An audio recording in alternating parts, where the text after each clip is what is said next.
सध्या माझ्यासोबत आहे डॉक्टर रोहिणी काचोळे मॅम. नमस्ते मॅम. नमस्कार. तर माझा पहिला प्रश्न तुमच्याकडे असा आहे की सोरायसिस हा जो त्वचा विकार आहे याचा शरीराच्या कोणत्या भागावर जास्त परिणाम होतो किंवा याची लक्षणे काय असतात?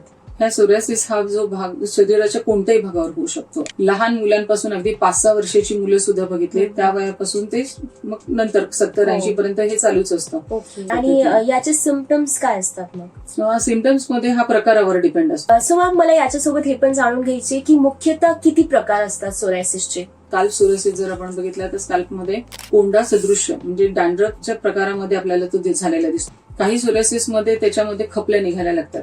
पण ह्याच्यामध्ये असं होतं की सोरायसिस मध्ये जुनी स्किन निघणं आणि तयार होणं आणि ती लवकर डेड होणं ह्याचं प्रमाण इतकं फास्ट असतं की बस.